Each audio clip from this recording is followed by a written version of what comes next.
Hello, my name is Amanda Birch. And I'm Daniel Whelan. Today we're exploring a crime scene, the evidence left behind by an unknown molecule in an NMR machine. Like any good investigators, we have to start by looking at the clues. We'll start with the crime scene itself. This is the original unmarked up spectrum. There's a few things to note here. First, look at how messy the baseline is. This is a sign that the sample is very dilute and that the instrument is really picking up a lot of noise. This is also an indication that the solvent peak might be quite tall, since the sample peaks will be smaller than usual. The peaks are not very clear, and those little jagged bits on the ends might indicate that these are multiplet peaks. There's a peak right near 7.26, indicated with the blue arrow. This is a really large and broad peak, which is unusual for chloroform D. This is a sign that something else weird might be going on. Because the magnet in this machine was only 60 megahertz according to the TAs, the signals might be blending together just a bit. In fact, after our analysis, we believe that there is actually a signal peak hiding behind the solvent peak. We're dealing with a tricky criminal here, so for more clues, we turn to our crime lab analysis. The infrared spectrum is going to help us narrow down our list of suspects. The lineup begins with 34 molecules listed here. However, the IR acts like an alibi for a lot of these molecules. We can see, for instance, that the IR indicates a CC double bond, so we know octanol is off the hook. The telling feature of this IR is actually what's not present. We see no peaks corresponding to carbon-oxygen bonds. In fact, there's no evidence to suggest that the molecule contains any oxygens at all. Based on this, all but 7 of the molecules are eliminated. We've narrowed down our suspect list considerably, so let's take a look at who's left. We interview the remaining molecules using CHEM to develop a list of which shift values they have. Our first set of 3 molecules have no signals in the 1 to 4 ppm range, where 2 of our peaks are. These molecules are eliminated. They weren't in the right places to be our culprit.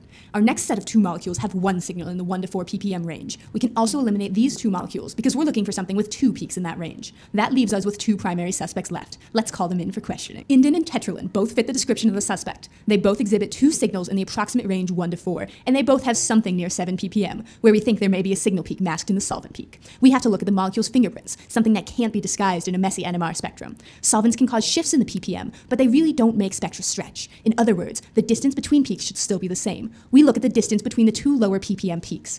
For indin, this distance is about 0.8 ppm. For tetralin, it's more than 1 ppm. In our NMR, we observe a distance between peaks of more than 1. Therefore, we rule out indin and identify the unknown molecule as tetralin. To take a case to trial, any inconsistencies or potential problems in the evidence must be carefully explained by the prosecution. One major problem here is that the ppm for the NMR spectrum differ from those predicted for tetralin by an average of about 0.8 ppm.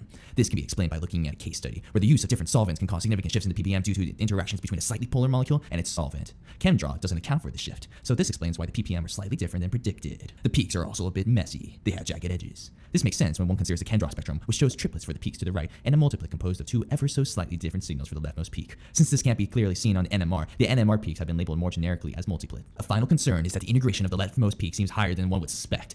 It should be similar to the integrations of the other 2 peaks. However, remember that we are assuming that this is a very dilute sample. The solvent, which is also part of the peak's height, has a large effect on the peak's size. This integration number is thus likely to be inaccurate and shouldn't be considered as a factor in the molecule's identification. The evidence is gathered and the case is ready for trial. The culprit is tetralin.